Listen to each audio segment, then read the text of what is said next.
This is the Relevant Podcast.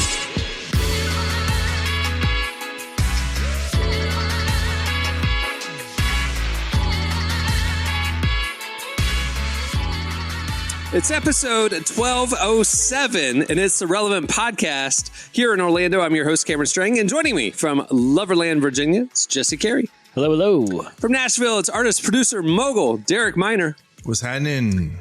And in LA, you know from Social Club Misfits, it's Marty. What's up?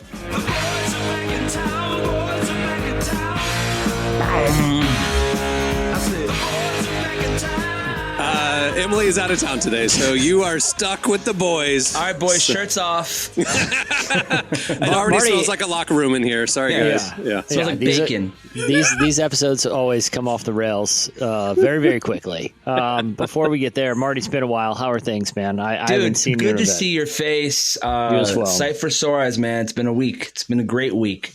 Exciting week. We've booted Jesse out of the group chat because he never replied.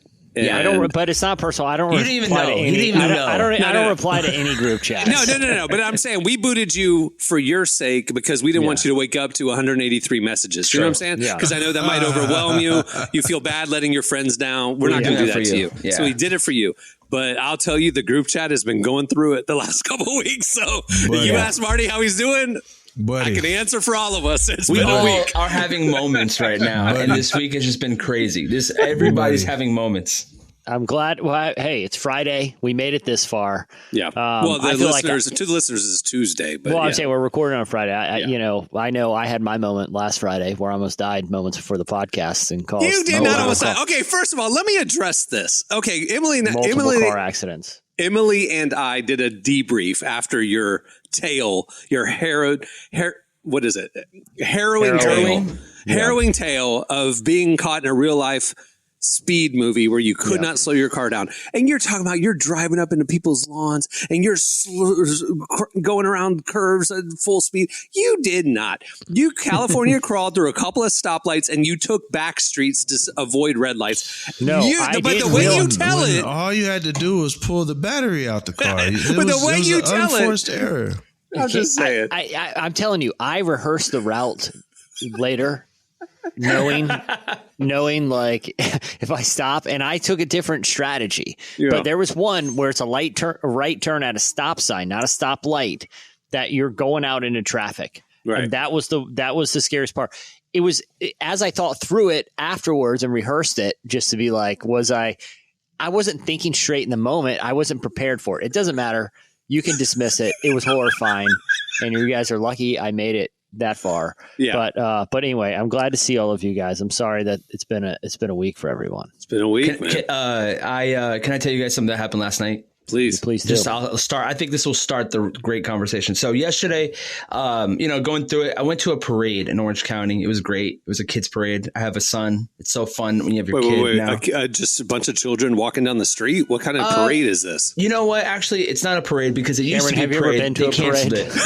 They canceled the parade. They canceled the kids parade and they made it just like an open, walkable. Like they closed down the streets and it's like this neighborhood in California that looks like it's a movie set. It's incredible. Lives about 15 minutes away. It used to be a parade. It was the Orange County Parade. They changed it. Now the fire department, all these. Anyway, I'm at Earth Cafe and somebody is dressed in his normal outfit. He is from the Middle East. He's dressed in like a garb he's dressed to the T that it looks almost like, is this a joke? Like, but he's Middle Eastern. So it's like, it's not a joke. And the police officer walks up to him and right in front of us. And he's like, sir, what are you dressed like? And he's like, I'm not dressed. This is my normal outfit. And he's like, I get it, man. Different strokes, different folks. And he just walks away. Like the guy is in his like religious garb, but he wasn't dressing up. It was a costume. He thought it was a costume. Yeah, he was like, what's are you in like a costume or something? He's like, no, this is what I do. I wasn't tracking that this was a Halloween costume parade. Let me go back. It's a Halloween costume parade. We're walking my son down the is dressed street like a pumpkin. Got it. Okay. Yeah, my wife she's dressed up like Wednesday. You know, like everyone's dressed like something. This, I guess the police was like, "Hey man, religious freedom," and like, but it was the weirdest interaction because it's like, "Hey man, what are you doing?" And the guy's like, "I'm not dressed up," and he's like, "All right, man, different strokes, different folks," and the cop just walked away. He's like, "Religious freedom."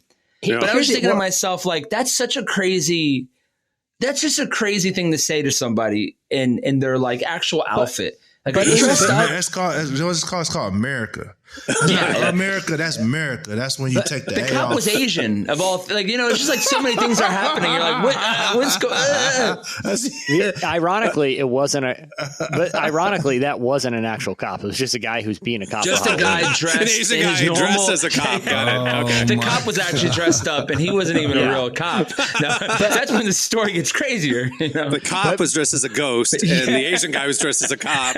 Got it. Okay. But in fairness to all parties involved there, I don't know if you guys have noticed this, but there seems to be a little holiday creep going on with, like, you know how people will put up their Christmas lights like at Thanksgiving, or you know, people start like 4th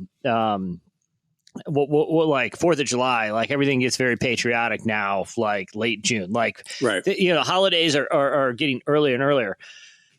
You know, we're recording this. We're still 6 days out from Halloween. I'm seeing costumes out in the wild right now. We're recording this on Friday. Wednesday this week was Cohen's birthday, 15, by the way. Whoa. Big birthday. Anyway, I'm driving back from his birthday dinner, and there was people in Halloween costumes walking into a party. I'm going, this is a Wednesday night, the 23rd. You're having a Halloween costume party.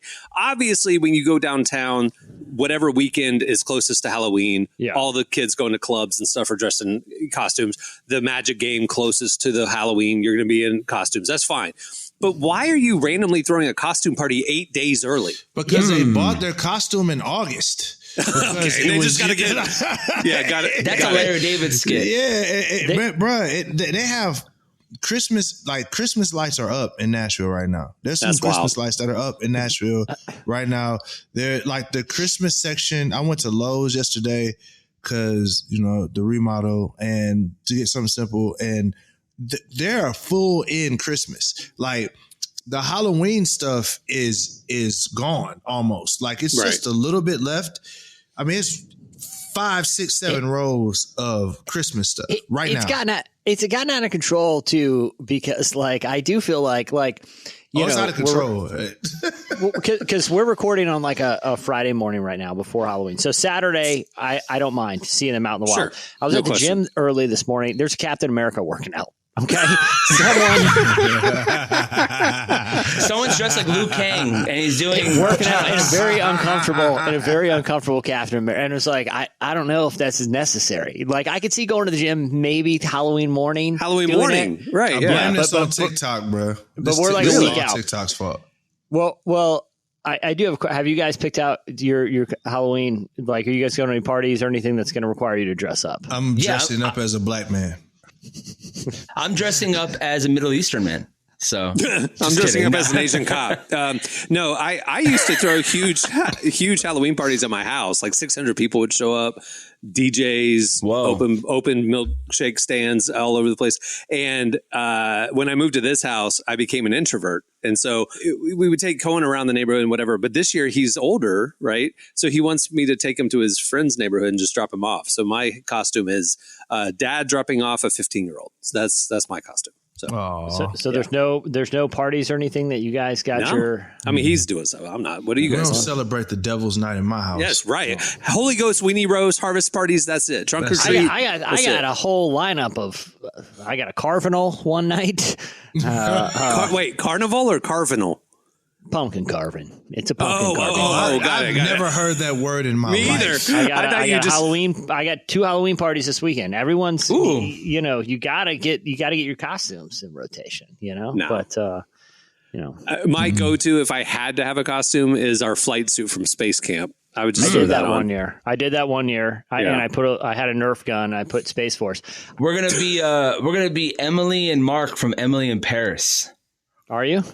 No, I'm not a 19-year-old girl. Well, I don't you watch said that your show. wife was Wednesday. Wednesday. So my wife was Wednesday. My son was a pumpkin. And then me, I have like I got, like dads do nothing when it comes to like, usually most dads are like, throw a t-shirt on, whatever. I had a shirt that we got last year with a body of like, it's you can see through my shirt. So it's like, you see my bones type shirt, and then my wife had one and the bones had a baby. I on thought the you were bottom. saying one of those like Daytona Beach shirts where it has like a spray painted woman's bikini body on the big t-shirt.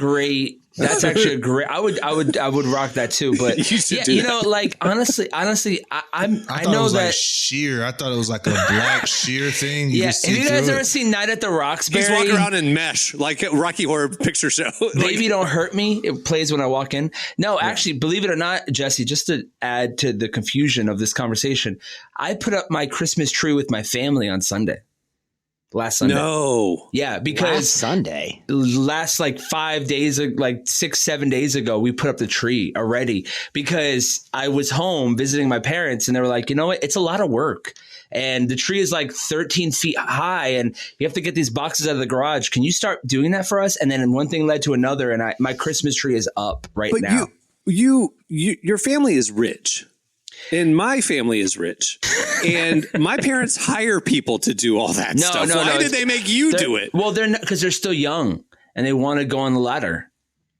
Okay. They want to go on the ladder. I can't explain. My dad's up there on the ladder doing the thing like it's National Lampoon, All right. Yeah, okay. I don't know what's going on. It's closer to summer than it is Christmas. Last Friday. My dad likes to jump on the ladder and go up there, and it's a very National Lampoon Christmas. Do you cut down a tree, or it's too early for trees? No. So it's the artificial. same tree for 5 years. It's like a very expensive tree that already has lights on it, and it's like a Christmas Story where you put the light on and the whole house just lost power. It's one of those things. It's great. Yeah. So to answer your question, Jesse, I'm gonna be a hot dog. Just to answer your full circle. Just to answer your question. Like, I think you should leave hot dog. Like, I was that one year. Like we were walking around the neighborhood with Cohen. I was the hot dog same guy. outfit I wore like 2 years ago. I found it in my crawl space. It's a good evergreen. Yeah, it's a go-to. You could dust that off anytime. Yeah. All right. Well, we have a great show in store for you today. Coming up later, we talk to Benjamin William Hastings. You remember him probably from Hillsong United, but he has his own solo music that he's been doing for the last few years, and he has a new album. Also, I have a little bit of housekeeping. Remember last episode, I told you guys we're going to one show a week. We're just going to test it out. Let us know what you think. And we'll look at the numbers. We'll get your feedback and all this kind of stuff. We are 6 days later, and we have very clearly been told that is a terrible idea. Stay with 2 a week for now. Win. And that you guys win. So don't worry. All of you who very angrily contacted us through every method possible, we will keep doing shows twice a week, Tuesday and Friday, for the foreseeable future. I told you around the corner, video, other podcasts, stuff like that. Probably in that era, we might make some changes. But until then, we won't rock the boat. Thank you for your feedback. We appreciate you listening and appreciate your support. Okay. At the end of the show, we have Ask the Cast Part 2. Last episode, it went so well. We have a lot more questions that you guys sent in. So we'll be doing that. But stay tuned. Right now, up next, it's Slices.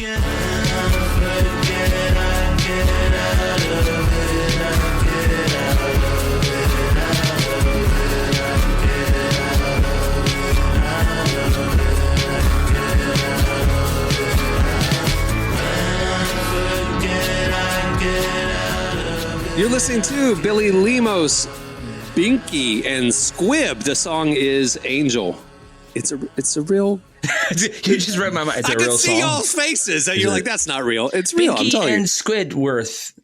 Yeah, it's real. All right. Today's podcast is brought to you in part by Mercy Ships. Globally, 5 billion people lack access to surgical care. In sub-Saharan Africa, there's only one surgeon for every 200,000 people. Mercy Ships provides free, life-transforming surgeries for people who have little to no access to medical care. They help the blind see, straighten twisted limbs, remove deadly tumors, treat cleft conditions, and so much more. With state-of-the-art hospital ships, they provide safe surgery to children and adults living with treatable conditions, and it's completely free of charge. They do all this work with an all-volunteer crew of professionals who donate their time and talents. Surgeons, stewards, nurses, engineers, and more make the world a better place. Your donation today provides free, safe surgeries to people in desperate need of help. All gifts are matched, so please donate today at mercyships.org/relevant. Today's podcast is brought to you in part by Tim Tebow's book, Look Again. Have you ever wondered what would change if you truly believed you were infinitely valuable to God? In his New York Times bestselling book, Look Again, Tim Tebow reveals the powerful truth that when we learn to see the image of God in every person, including those we struggle to love, everything changes. Tebow shares incredible stories from his work with people the world often overlooks, and it will challenge you to stand up to the lies, rediscover the worth that everyone has, and impact the world for good. Find Look Again by Tim Tebow, available now wherever books are sold. Okay, it's time for Slices. It's back. It's back. What do you have, Jesse? I missed you so much. Yeah, we've been doing it in post-production, so you guys didn't get the full effect. We're trying to streamline the production process. So we're playing the jingles live today. So here we go. All right, what do you have, Jesse? All right. So I have a story that has a lot of wrinkles to it. But it is it old? Yeah, it's a Got a lot of wrinkles in it. Yeah, it's a story about how cars are going to take stagecoachers right out of business. You're not going to believe this, guys. What do you hear about this Henry Ford fella? No, it is. You went like 150 years old, or 120 years old. You didn't. Wrinkles. Yeah, exactly. 120. It's not okay. That's how long it takes. All right, what do you have? With modern skincare. So I have a deep hatred for what AI is doing to the internet. Okay, first of all, Jesus told us not to hate. I love that. I have a deep hatred.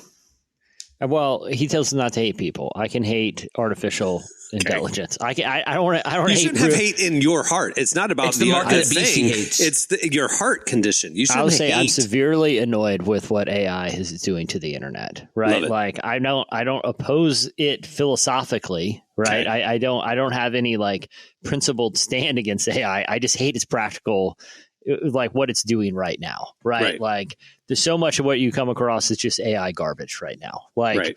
That's just being cranked out. And including Google, which now they have these AI summaries at the top of search, these little listicles that they compile. Which are usually correct, but not always. Yeah.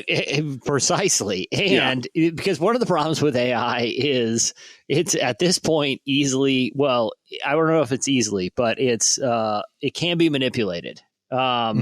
And so basically a few years ago, the quality of Google searches had degraded pretty noticeably. This had been a pattern basically because people trying to manipulate SEO. And so a lot of what you're reading was people trying to rig the system so that their search results come up first, even though they might not be the most high quality. Right. It's an entire industry for that of SEO optimization for content and marketing. Or you like Google a recipe, right? And it's like, before we get to the recipe, let me tell you about my grandmother who grew up in Tuscany. And it's like this long blog post that's basically rigging AI, right? Or rigging the search engine. It just brought down the quality of the internet. So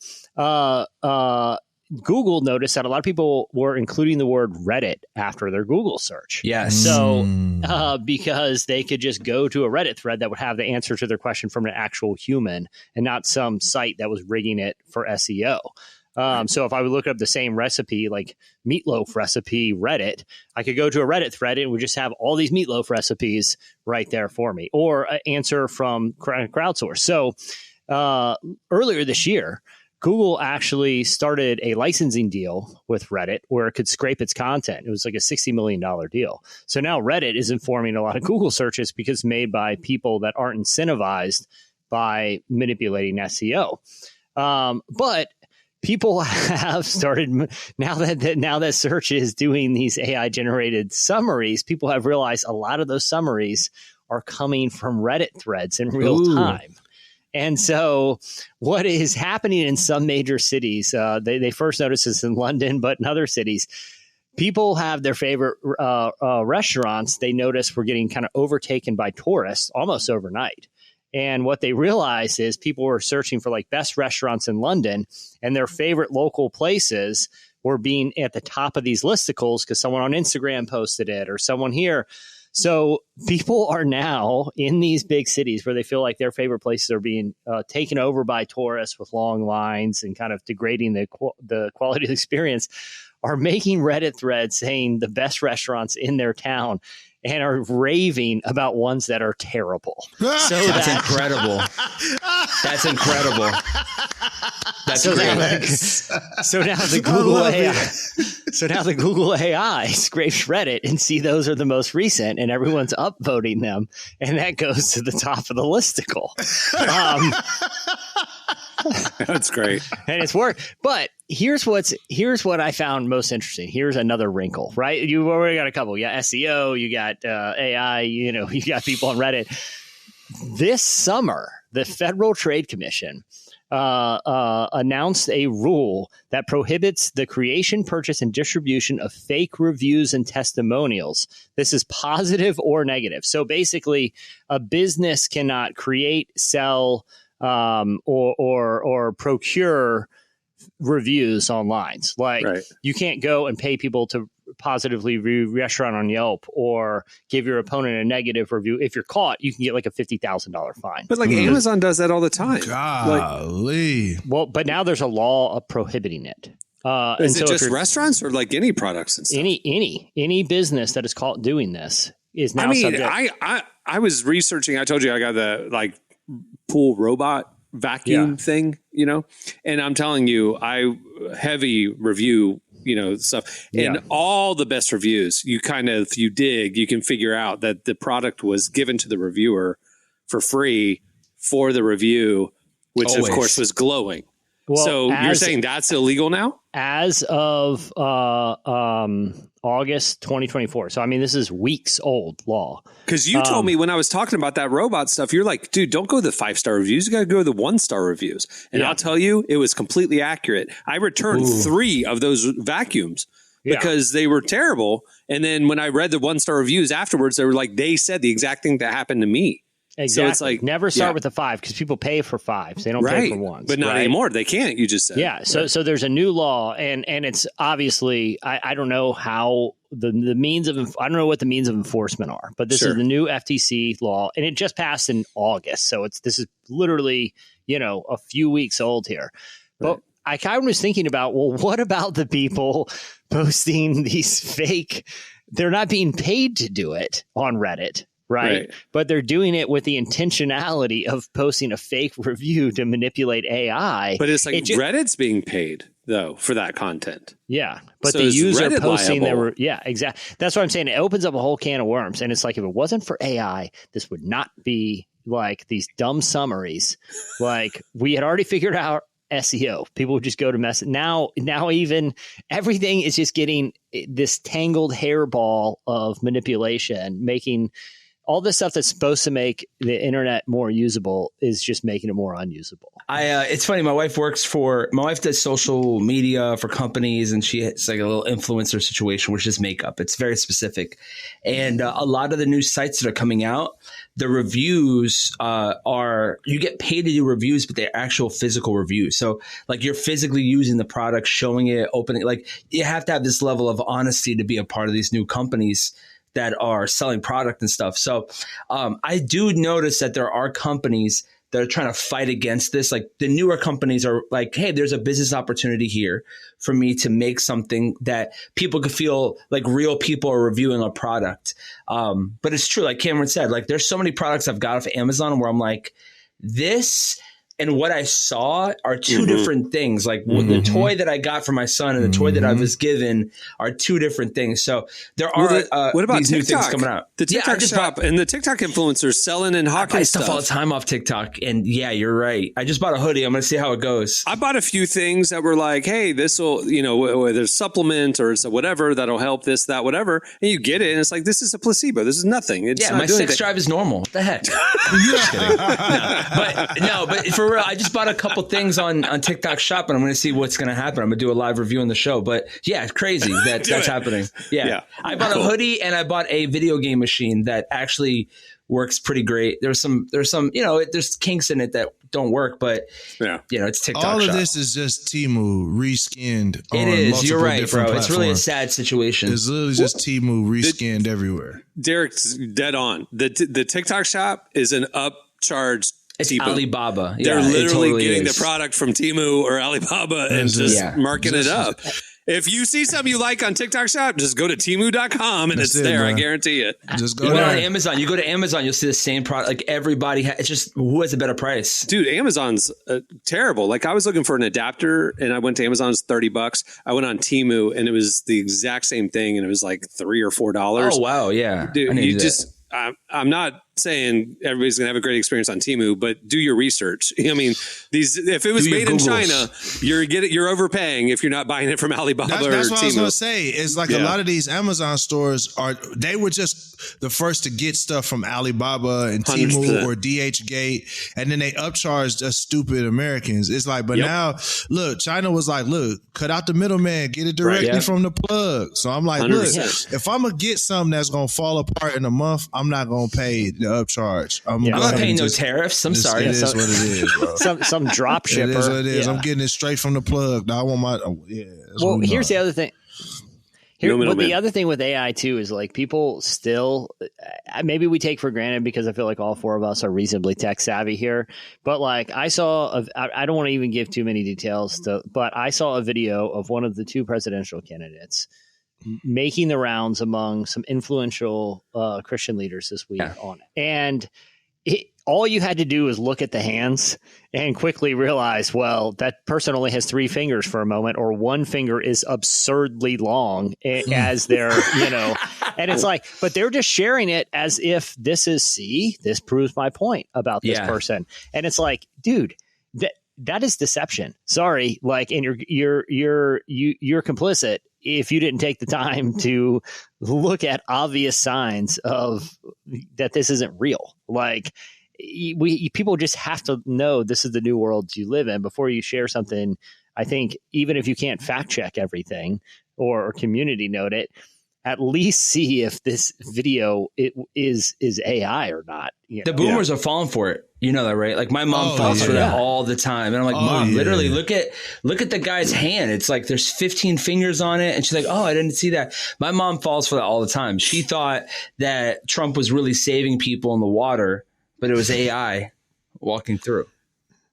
Or like when the hurricane hit Orlando, there was an AI photo of a flooded Disney World, and Goofy was carrying a child to safety, and it got spread like this was real. Like, look what's happening.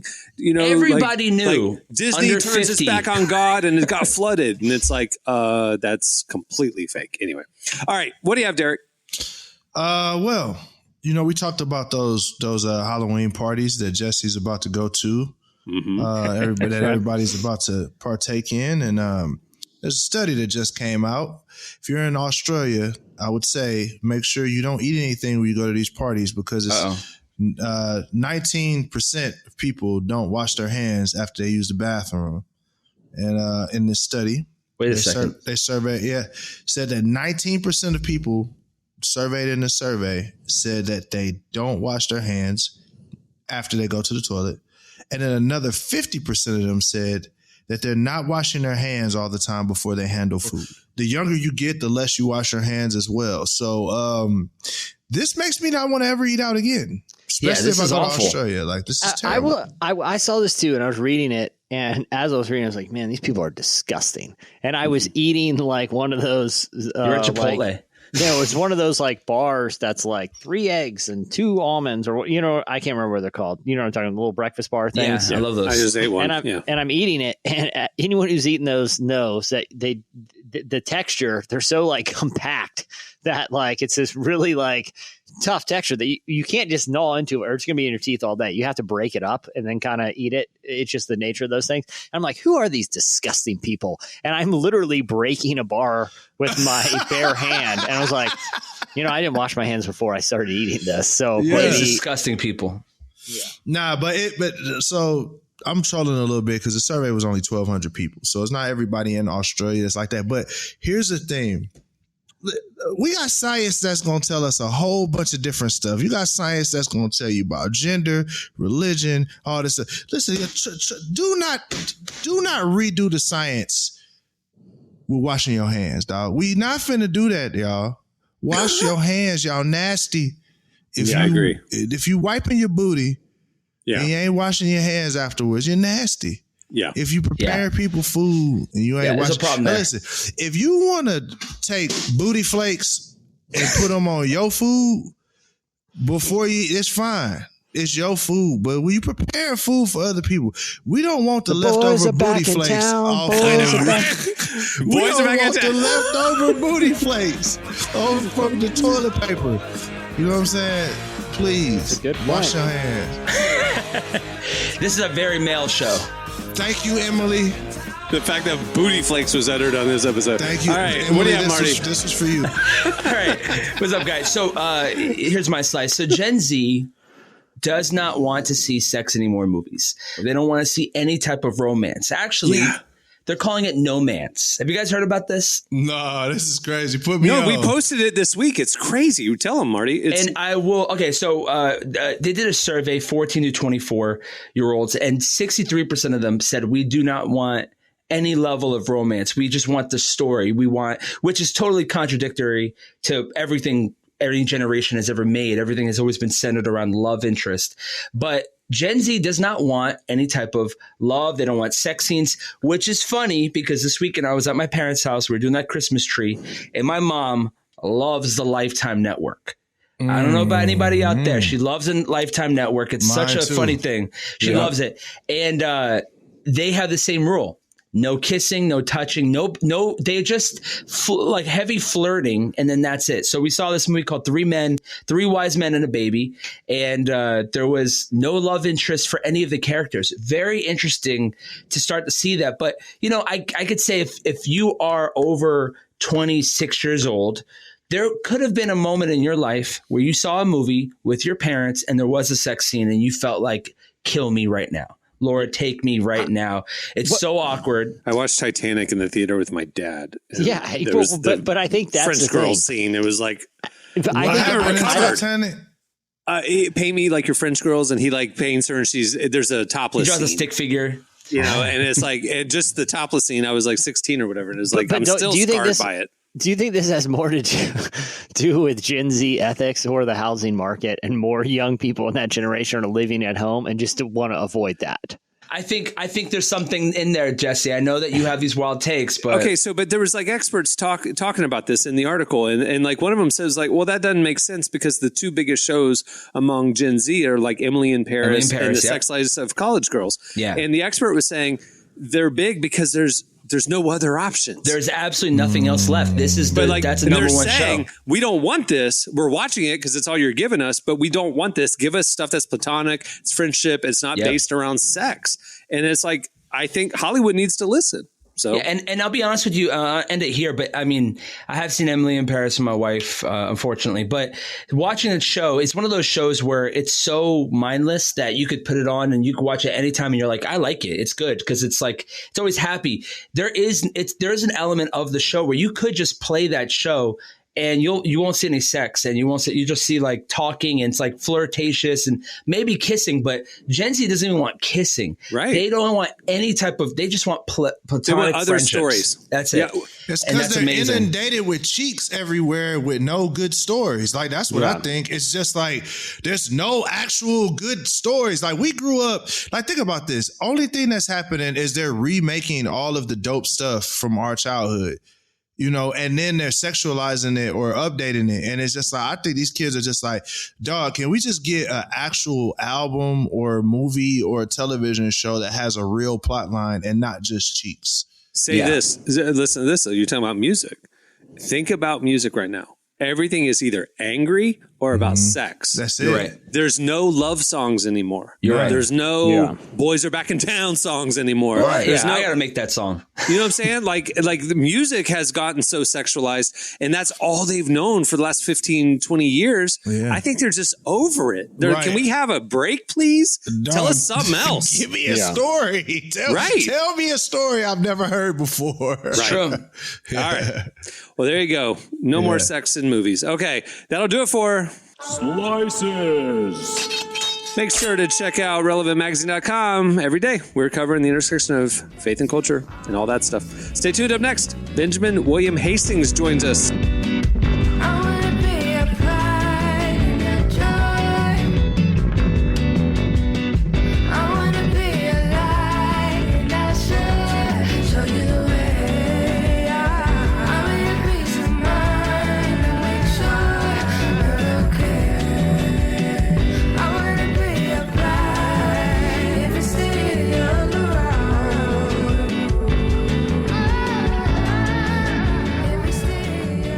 You're listening to Fouché. The song is Still Around.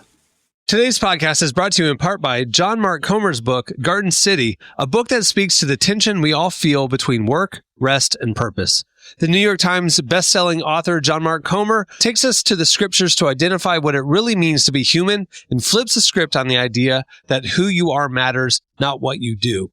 He shows that God created us for meaningful work and meaningful rest. Both matter. This book helps you ask and answer the big questions. Does God care where I work? Is there a direction for my life? So you can discern God's heart for your calling, your rhythms, and the way His Spirit wants to shape every part of your life. If you're longing for purpose and a more grounded way to live, check out the new hardcover edition of Garden City wherever books are sold. Well, today's show is brought to you in part by the new book, God, the Science, the Evidence. We talk a lot about faith, but how often do we talk about science in the same breath? You might be surprised to discover just how deeply the two actually agree. For centuries, science has been used to dismiss the idea of God, but today an intellectual revolution is underway. Modern discoveries in physics, cosmology, and biology are consistently revealing the same truth: creation isn't an accident. That profound reversal is what engineers Michel-Yves Bolloré and Olivier Bonassi investigate in their international bestseller, God, the Science, the Evidence. This book is a rigorous, evidence-based critique of materialism, inviting you to explore over a dozen scientific, philosophical, and historical domains. It shows that what was once seemed impossible, that science could point to a creator, is now supported by a vast and convergent body of evidence. With over 400,000 copies sold in Europe, this book is sparking a global debate. It's thoughtful, fascinating, and a powerful reminder that reason itself affirms the existence of God. Learn more and find out where you can purchase your copy today by visiting godthesciencetheevidence.com. Today's podcast is brought to you in part by Erwin McManus's book, The Barbarian Way. Some books don't just inspire you, they confront you. The Barbarian Way, now celebrating its 20th anniversary, is one of those books. If you felt the pull of God towards something deeper and wilder than the safe, predictable version of faith that we settle for, McManus reminds us that following Jesus was never meant to be tame. It's meant to awaken courage, passion, and purpose God placed inside us. He draws from the wild stories of Abel, Noah, Moses, Rahab, and others to remind us that following God wasn't meant to be tame. Safe faith isn't working. Step into the story God is writing for you. Choose passion, choose boldness, choose the Barbarian Way. Available now wherever books are sold.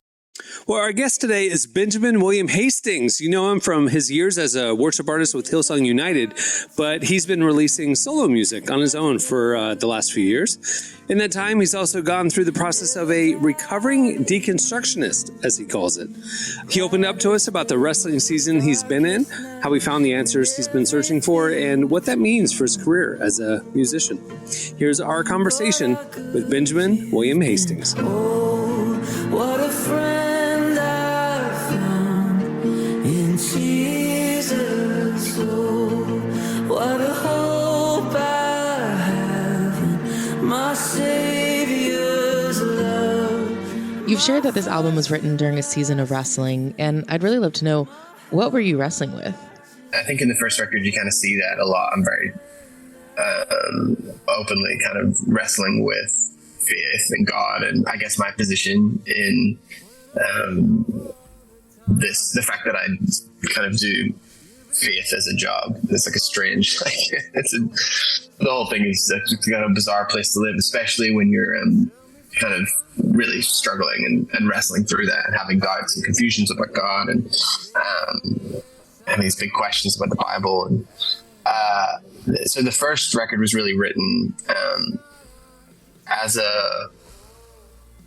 in the middle of a existential crisis and in the middle of trying to really find myself again. And I think one of the cool things that maybe it was a complete accident, to be honest, but it's articulated in the covers is the first record is like a projection of me like trying to hide me, and which to me was like, okay, this is it's a self-title. It's like a bit of a trying to self-discovery.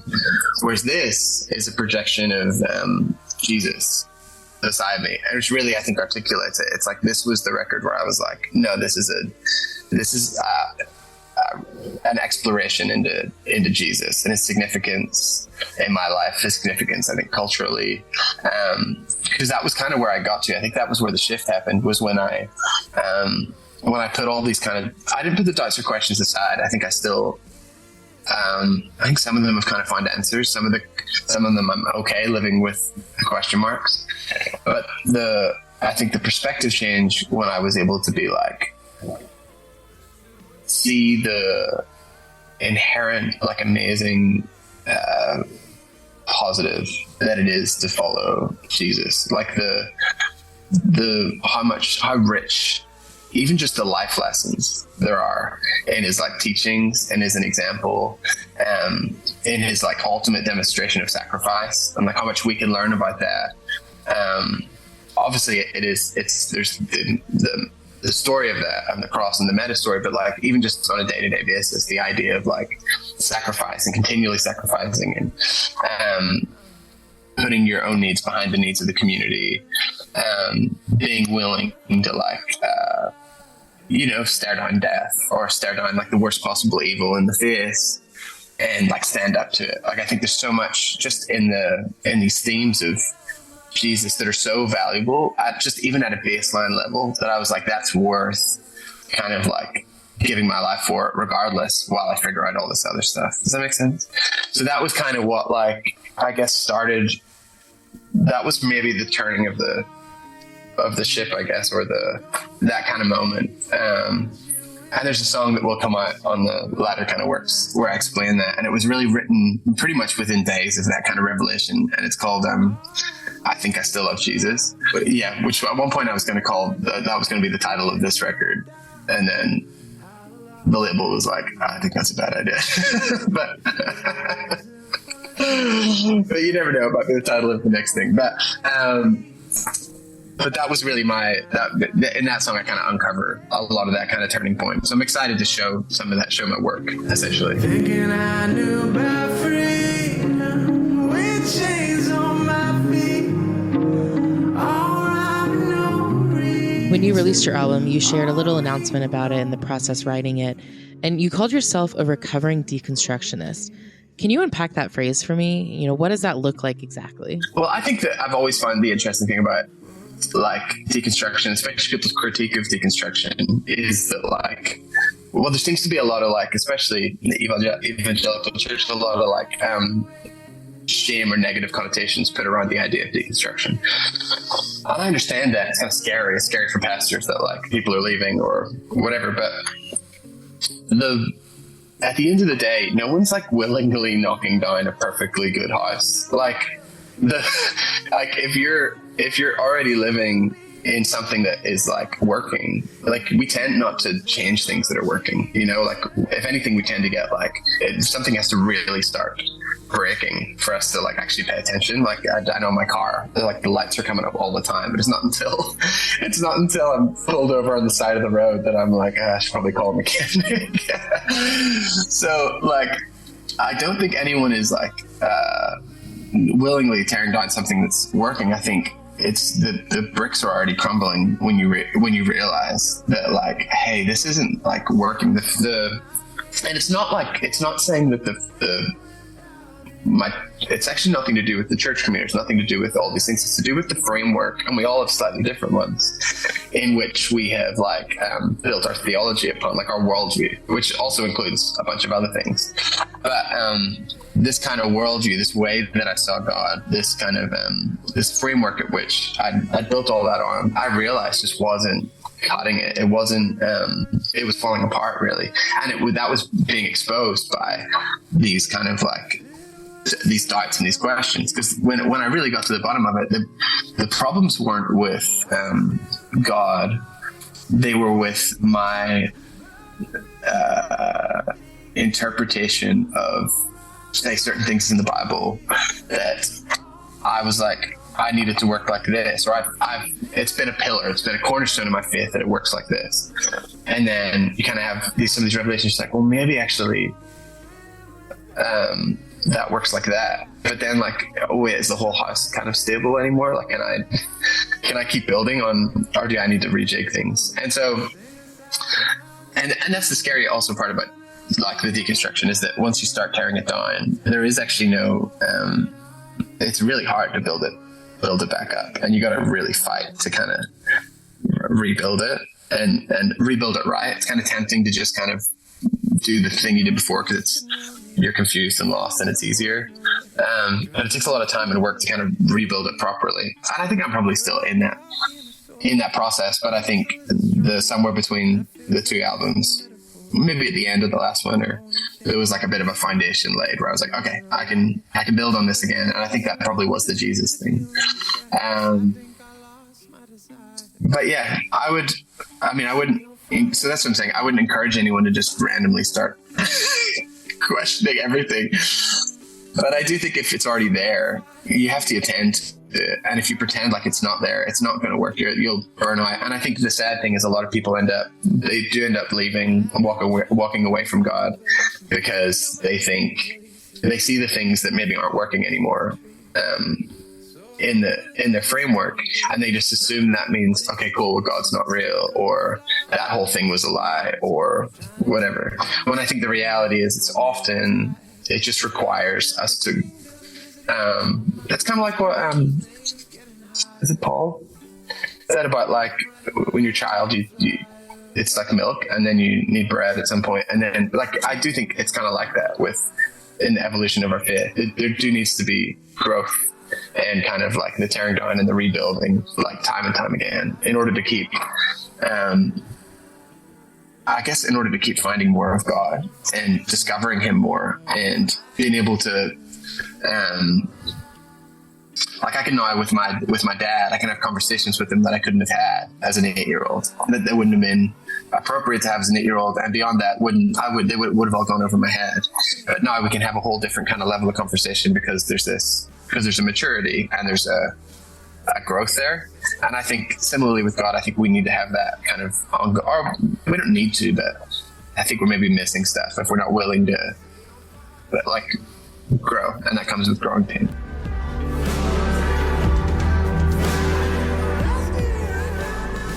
I'm curious, how did working on this project help you through that process? So there's the first song we wrote, which I think I referred to, that turning point, was a song called Abandoned, which we actually wrote for Brandon originally. And then we wrote the song More that he put in his record for me. And he kept calling me being like, dude, what are you gonna do with More? And I was like, yeah, I'm gonna sing it. And anyway, just the last time he called, I was like, all right, dude. I was like, I can tell you want it. I was like, what if we do a trade? So we swapped More and Abandoned. And so, but that was probably that was one of those songs in that kind of moment where that really made me want to pursue a worship record, which is cool that it actually ended up in my record, because that wasn't the plan at the time, nor did I think that was what was going to happen. But I had this really interesting conversation with like a friend. He's a bit of a mentor. It's probably like it might have been a year. I don't know. It was right after Abandon came out, and he was saying like, oh, like I really like that song, and he kind of gave me this strange challenge. He wasn't even trying to, I don't think, but he was like, when I heard that, he was like, somebody that actually felt all the things that it says in those lyrics probably couldn't write that song. He's like, that's written by someone that's kind of that wants to be all those things, that's in the pursuit of being that kind of person. And I was like, oh wow, yeah, you're right, it is. Like, because there's so many little lyrics in that song that do feel like a little audacious to say, and especially when I wrote them, were very audacious. But it was less of a like confession in the moment and more of like a, I guess, faith confession, more of like a, this is like a target. This is where I want to be. This is the kind of man I want to be, the kind of faith I want to not return to. I don't like that concept, but move again towards. And yeah, so that then kind of out of that conversation unfolded all the lyrics of Set Me on Fire, which I would say is the other side of that where you're like, even there's a lyric in it, I tell you I surrender, but it's feeling trapped because I lost my desire. So that's me unpacking that conversation with my friend and also trying to move towards the same goal. It's like, yeah. So that in that way, it actually really helped me kind of, a lot of it helped me explore these things. I think Still See You In It was another important one that allowed me to kind of dig into really church and the infrastructure of church and the I guess enterprise of church and that whole thing, and allowed me to kind of, I guess, process a lot of that, but through this kind of new positive kind of like thing. It's like, okay, like I maybe have been hurt and I've maybe been lied about, and I've maybe been like, there's all these things, but I still see you in the good in this. And I really enjoyed getting to make that tangible. Like there's the city campus in Australia where I attended for 10 years. There's this amazing guy called Francis, who's a video guy, and he's there. He serves on Saturday nights, serves Sunday mornings in a different role, and then Sunday nights he attends. So he's there all 3 services, and he doesn't have a car, so he would often ask for a ride to the train station, and we would get talking. But just the sweetest, most like amazing guy. Always wears these big Hawaiian shirts and shorts, just every day. He's a different Hawaiian shirt, and sometimes they've got like Disney characters on them. He's the best. And so I give him a bit of a shout out in I think it's in the second verse of Still See You In It, because really that is where I think you see it's like I think I was getting caught up in the church being all these things like the enterprise of it, and it was hard for me to get past only seeing that. And then when I was able to kind of take some time and look at it, it's like, well, no, there's all these amazing people. So the grandmas in the kitchen, and this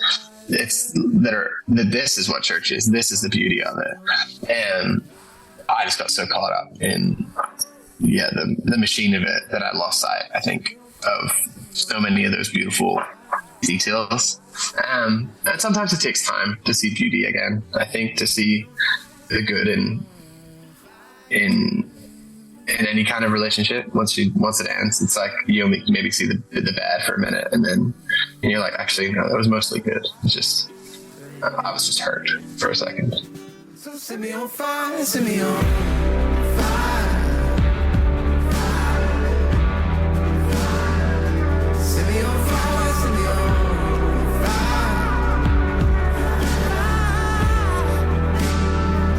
Set me on fire, set me on.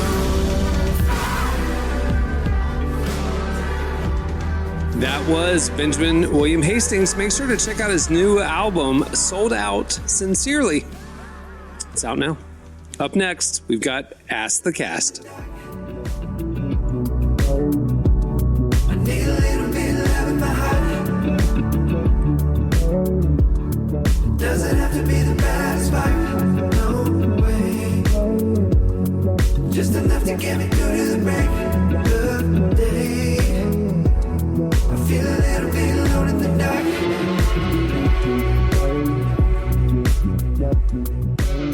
You're listening to Buttercats. I don't suggest you put butter on your cat, but Buttercats, Alone in the Dark is the song. Well, today's podcast is brought to you in part by the new book, Confessions of a Christian Alcoholic. Author Jonathan Seidel knows firsthand how even believers can get stuck in shame and destructive habits, especially when it comes to one of society's biggest obsessions, alcohol. In Confessions of a Christian Alcoholic, he details his spiral into disordered drinking and shares the 4-step process he eventually used to break free. There's hope for alcoholics who become Christians and for Christians who become alcoholics. Find Confessions of a Christian Alcoholic wherever books are sold. What if you could change a child's life with just $10? Right now, thousands of vulnerable children in East Africa are suffering from jiggers. It's a painful, preventable parasite that burrows into their feet. Soul Hope is the only organization treating it through foot washing, medical care, and durable closed-toed shoes that protect kids long after treatment. $10 may not seem like much in today's world, but when we come together, those small gifts add up to big change. Join the 10 for 10 campaign. $10 protects 10 small toes. Visit soulhope.org/10 to give now. One small gift makes a big difference. Again, that's soulhope, SOLE, hope.org/TEN. Okay, it's time for... Ask the cast anything you want, and we'll use our brains to answer. All right, it's Ask the Cast. You guys hit us up on X at Relevant Podcast. You DM'd us. You hit us up in our IG stories.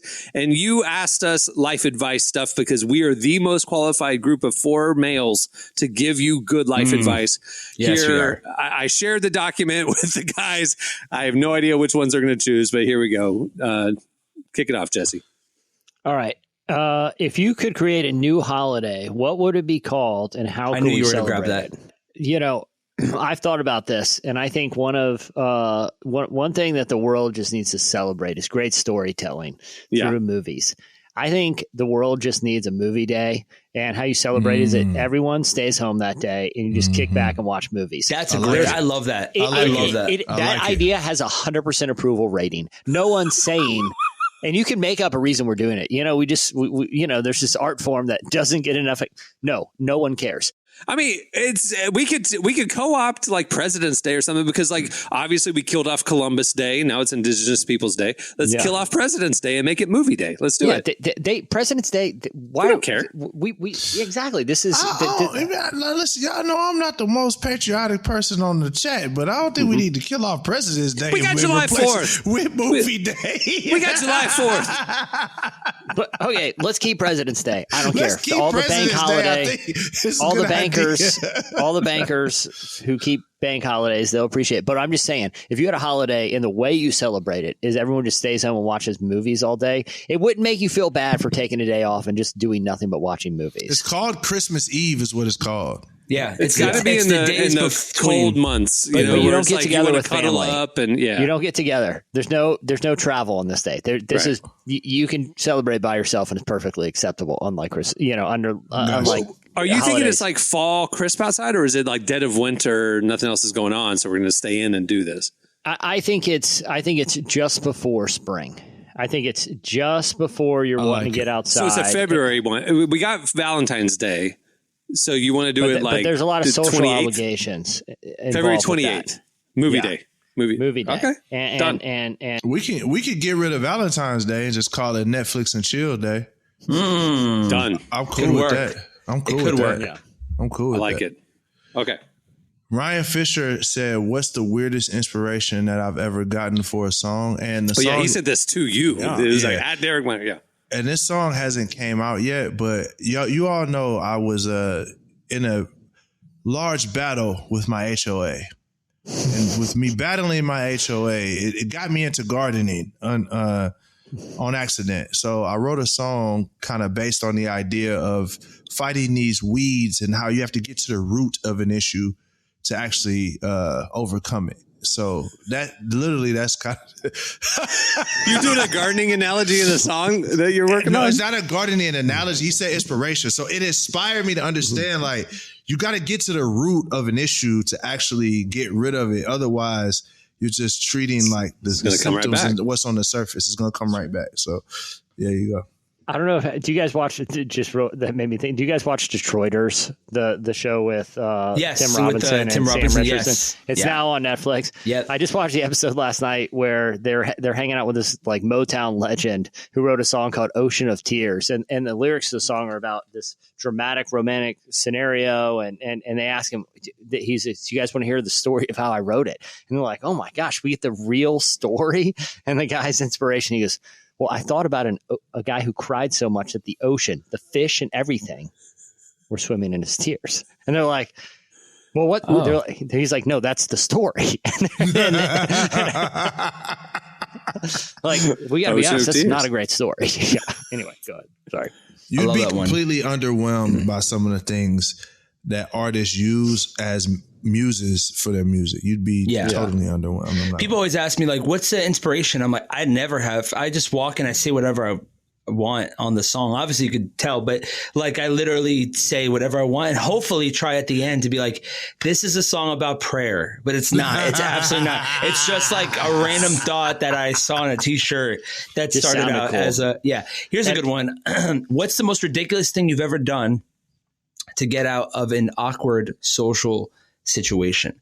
I mean, what have I not done to get out of it? I've done the worst things you could imagine to get out of awkward situations. Not murder, but I mean, I've lied a lot. I was thinking about this earlier today with my wife, because she was like, I'm such a good, I got in a fight recently at Disneyland with one of the security guards. He was undercover and he was just on my butt. He was walking like right on my back. And I was like, dude, what are you doing? What are we dating? Like, what are you on my back for? And I got into this really crazy, and I'm really good at communicate. You said this on the group chat. I almost got arrested at Disney. And we're like, hey, you didn't quite tell the story. So, okay, explain what happened at Disney. You almost went to Disney jail? All right. Yeah. So I'm walking out of Disney, and this guy's like on my back. He's literally on my, like, if I stop, he's going to run right into the back of my head. And I just felt awkward. No one's around us, just me and my wife. And so I'm, let me see you guys, because I'm looking at these questions. And so what I'm doing is I'm walking, and I stop and I go, babe, stop really quick. Let this guy go around us. So the guy goes around us, and I'm like, this guy's like right on my butt. I should say it out loud. Like, this guy's right on my butt. Let this guy go around. He stopped and turned around, and I go, hi, sir. You are on my butt. Thank you. Please keep walking. Like, keep it. This guy's like a 6'3" white dude, but he walks on. Yeah, he walks on his like tippy toes. So it's like I knew I could take him. And so anyway, he pulls out his shirt and he pulls out this undercover badge, and it's Mickey Mouse. And so I did the first thing that. Hold on. Disney cops have a Mickey Mouse cop badge, and that's the second time I've seen a cop badge in 1 week, actually, because when I was at the airport, a police officer searched my bags, thought I had drugs. I didn't have anything, and they felt stupid. So, but the first time he pulls out this badge, it's Mickey Mouse's face, and I did the thing that he did not want to hear. I said, so? Got him so upset. It kind of like threw him off, because he was like, oh, he didn't care. And I go, sir, especially if you work here, you need to be kinder and not walk on someone's back. Like, there has to be some etiquette here. I don't know who you are. You're trying to rob me? Like, I don't know who you are. And so then he's like, well, why would I try to rob you? I'm an undercover officer. And I'm like, I don't know you're undercover. You're dressed like John Cena. Like, how am I supposed to know? You have a sweatband on the side of your arm. You have jorts on. I don't know. Like, I guess I could have put it together. I don't know. I could have put it together. But this guy was shorts. Like, yeah, he had jean shorts on. He had a sweatband on his arm, on his, he had a sweatband. His hat was like this to this. I'm dead serious. Oh no! The way I resolved it was that he had a New York hat, and I said, "Dude, I'm not from here. I'm from New York, actually." So I go, "You could understand." And he tried to give me like a handshake at the end of it, and I go, "I'm good." I'm like, I heard of this thing about Derek. My buddy Derek Miner told me this thing about people not washing their hands. Please don't shake my hand.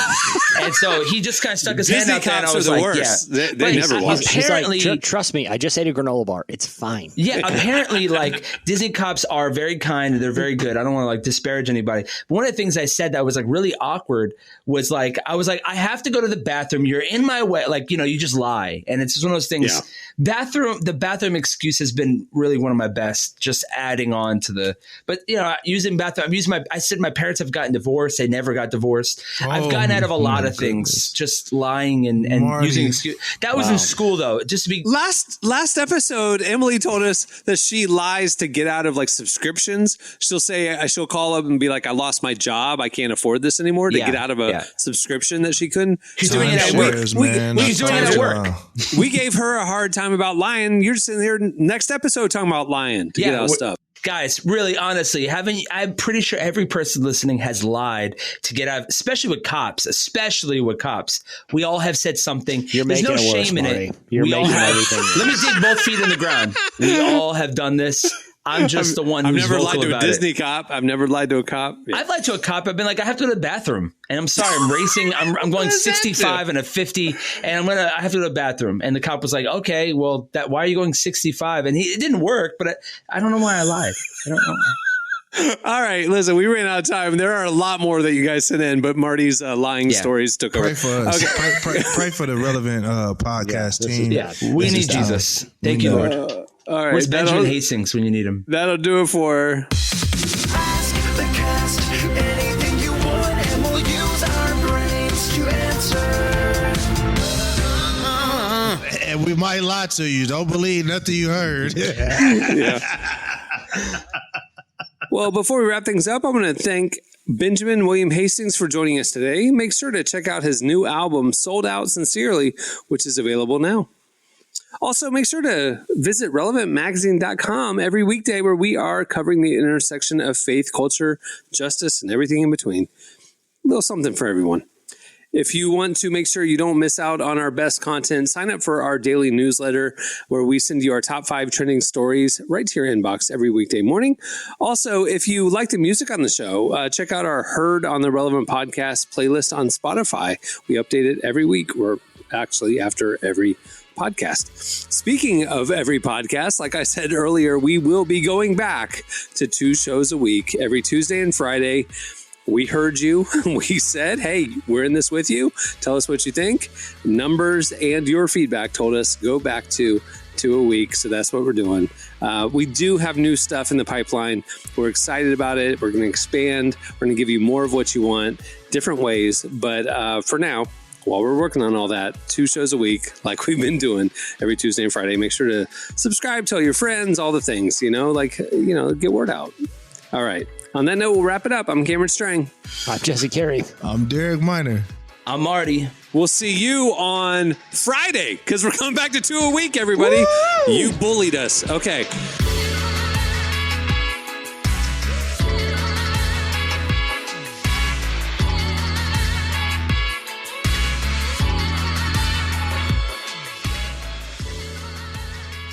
Check out our features, interviews, and news updates every day at relevantmagazine.com. And make sure to follow Relevant on Facebook, Twitter, and Instagram for the latest. For more great podcasts, browse the shows on the Relevant Podcast Network, which you can find at our site. And while you're there, don't miss the all-new era of Relevant Magazine. A new issue releases every other month at relevantmagazine.com.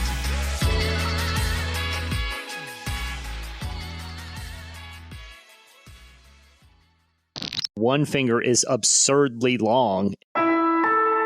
Relevant Podcast Network.